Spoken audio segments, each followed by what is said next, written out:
Hello guys, magandang gabi sa inyong lahat. Ito ulit si Mike Padua at nakatuloy tayo sa pinaka-latest sa bagyong si Jenny with international name Koino na yung gabi po ng Miyerkules, Oktubre 4, 2023. At ito po ang ating Tagalog version. Pinaglilingkod sa inyo ng Typhoon 2000 in partnership with Naga College Foundation, Aboitiz Power, Bank of the Philippine Islands, Avenue Plaza Hotel, ang lokal na gobyerno ng Naga City headed by our Honorable Mayor Nelson Legacion, at ang ating Honorable Congressman Gabi Bordado ng 3rd District of Camarines Sur. At gusto ko rin i-promote sa inyo o ibigay ang link dito po sa komunidad, Climate Action Center, yung mga willing LGUs at companies na interested magkaroon ng sarili nilang climate Action Center na panglaban sa climate change. Ay puntahan naman po ninyo ang ating website typhoon2000.ph at i-click nyo yung kanilang banner para sa pagpunta ninyo sa Google Form para i-fill up ang mga kailangan nila at si Mr. Aaron Cabasal ang pupuwelta sa inyo upang itanong o magkaroon ng meeting yung mga interested. Pwede rin ninyong kontakin siya sa 0976-163-7245 o kanyang email o sa kanyang email address iron.cabasal@comunidad.co. So yan po ang magandang produkto ng komunidad na marami na rin mga LGUs sa Pilipinas na nag-avail po nito. Napakagandang produkto po ito. At punta na natin ang pinaka-latest update. Ito po yung bagyong si Jenny na humina sa nakalipas na 24 oras but sa nakalipas na 12 oras ito po ay nag-re-intensify, okay, dahil po bumalik ulit yung pagkakaroon po ng warm moisture sa lugar niya. Humina na yung dry air intrusion at yung mainit na karagatan, yung oceanic heat content ay dumadaan ang bagyo dun sa medyo pinakamainit na parte, sa pinakadulong warmest part. Okay, pinakamainit na parte ng oceanic heat content, kaya nag-boost yung kanyang intensification. Yan yung lagi nating guide.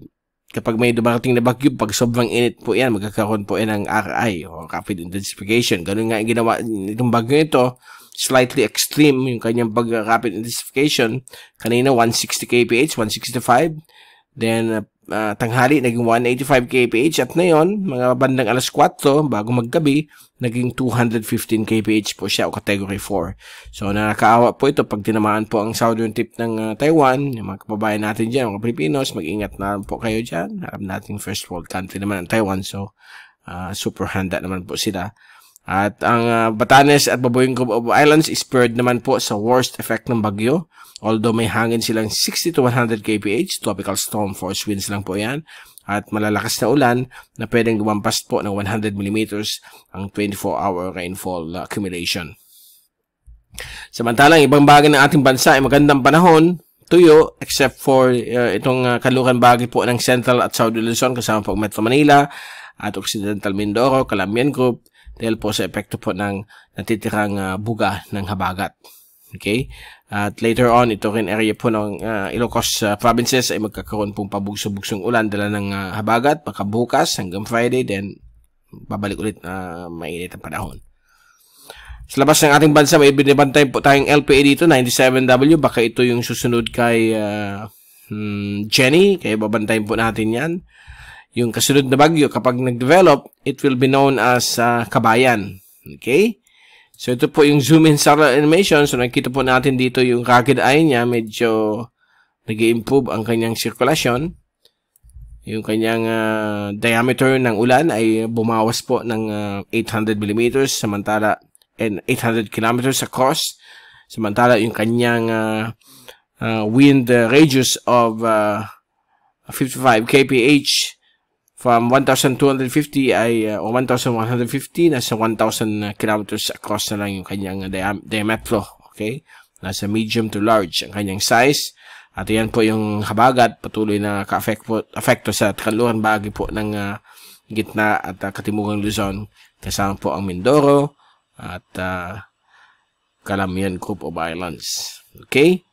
And ito po yung radar. So, nakikita po natin ang radar mula sa Central Weather Bureau of Taiwan. Yan po ang radar system nila. at palapit na po sa Lanyo Island. Ito po yung Orchid Island. At yung eye wall ay bibigay na po na itong masungit na panahon dito na pwedeng lumampas po ng 120 yung kanyang bugso ng hangin. At ito naman area po ng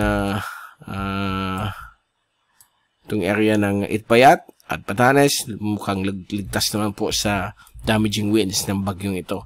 So ito po yung eye wall, dito po surrounding the eye ang pinakagrabing effect. At nakikita po natin unti-unti po nagsishrink yung kanyang eye. Ibig sabihin, nagkakaroon pa siya ng patuloy na pag-intensify. So pwedeng ma-miss po ang southern tip pag patuloy siyang bababa, but kung magdiretso, tatamaan po ang southern tip of Taiwan. And baka bukas magbibigay na po ito ng important role ang topography ng Taiwan upang ipahina ang lakas nitong bagyong ito. Kaya ang forecast, pagdaan niya dito o maglandfall sa southern tip of Taiwan, 160 kph na lang po siya, category 2, dahil po sa kakaroon po siya ng interaction sa mountainous terrain ng Taiwan, na yung pinakamataas na mountains nila ay umabot po ng 12,000 feet.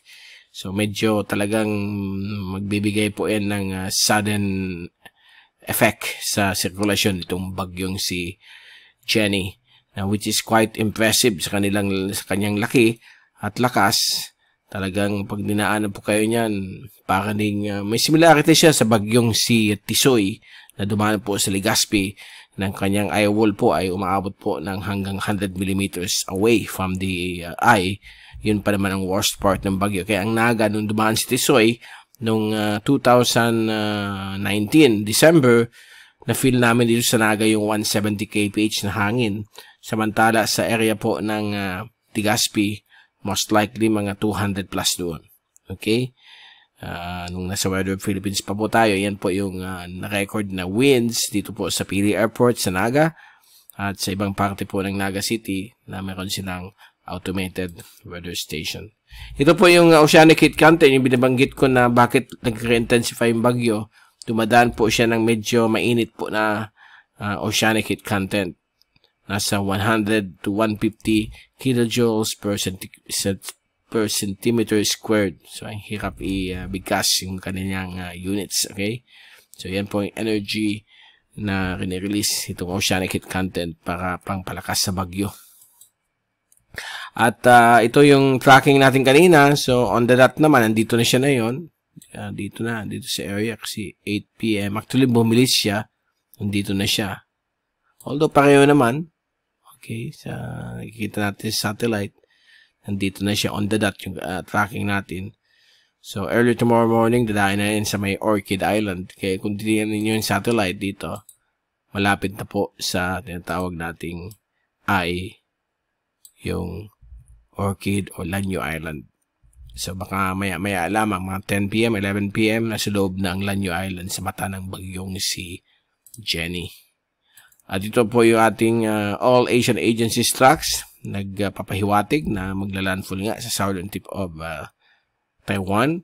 At yung global models, nag-agree naman lahat, although may pagka-discrepancy nga. Except po sa American model, after 4 days, after 2 to 3 days hanggang 5 days, susub po siya dito sa may area po ng South China Sea, malapit po sa Hainan, dahil po sa pagkakaroon ng early approach ng malakas na hangin mula sa hilagang silangan. At ito po yung easterlywave.com para pakita ninyo sa inyo ang ensemble ng European model. At gaya na sinabi ko, ito namimilig ko tayo dito sa kasunod dahil po Central or Northern Luzon ang pinapakita. Magbaba siya, delikado rin po ang kabikulan. At meron pang kasunod, ito naman yung papunta dito, aakyat at mag-recurve. But these tracks na more than 5 days ay still uncertain. So hindi na alam kung ano mangyayari. Gaya nung panahon ni Rolly. Ang pinapakita ng model, matutunan si Rolly. Yung parang si Rolly palang naging super typhoon, hindi yung si bagyong si Shoni. Okay? Si Shoni kasi yun yung lalakas sana. Pero nagkamali ang model, yung parang si bagyong si Rolly. So yan po ang pinapakita. So maghanda po tayo. Sana hindi po tayo tamaan. Sana mag-recurve. Hindi tamaan ang Luzon. Ito yung binabanggit natin. Fast forward tayo this Saturday, October 7. Yan na po yung LPA. Sunday, October 8, papasok ng PAR bilang active LPA o depression. Monday yan, malakas na siya. At nakikita po ninyo, mabilis yung kanyang takbo. At kaninang umaga, kahapon, dito po siya maglalandfall sa may Cagayan. But ang latest na yun, dito na po sa may Palanan. So medyo nagkakaroon ng pagbabago talaga ang tracking, paiba-iba. Ang pinaka-crucial dyan, yung 3 days before. Ito kasi more than 5 days. So, mataas pa rin ang uncertainty. So, hindi natin alam kung ano mangyayari. Kaya ito, October 11, landfall po siya dyan sa may Palanan, Isabela. Then, may konting bugso na po ng hanging amihan. Although, hindi pa po ito officially announced by Pag-asa. So, November pa po yan. At may kasunod pa po siya. Yan po, ang movement niya ay aakyat. Although pag-akyat niya, babagal dito. Hopefully, sana hindi na bumalik sa Pilipinas. So, yan po ang situation. Ito naman yung isa. Patungo na po sa Southern China. So, for the past 3 runs, pinapakita ng European model. So, mukhang baka yun ang ang susunod na system. Ito po yung rainfall forecast for the next 3 days hanggang Friday. At nakita po natin, ito yung grabing ulan. More than 100 mm sa may Itbayat. While 50 to 100 naman po sa Basco o sa may Batan Island. So, yan po ang tracking ng bagyo. Yung tracking ng bagyo, pa ganyan yan eh. Okay? Ito naman, ang maulap dito, yung pulang ito po yung habagat. Apektado po ang Caloocan Baguio po ng gitna at katimugang Luzon. Kasama po Mindoro at Clamian Group. So, the rest of the country will remain dry with isolated rain showers and thunderstorms. Kasama po dyan Bicol, Visayas at Mindanao. Mga gentle thunderstorms lamang po yan. Okay, so yan. Dyan po na natin tatapusin ang update at babalik ulit tayo sa bukas. Makibigay sa inyo latest sa bagyong si Jenny at yung mga upcoming pang mga tropical cyclones na nakikita natin sa computer models. Mas Typhoon 2000, ito si Mike Pado magpapaalam. Mag-ingat po tayong lahat. #WeatherWiser, #TyphoonWiser. At maraming salamat po sa pagpunod nyo sa aking channel.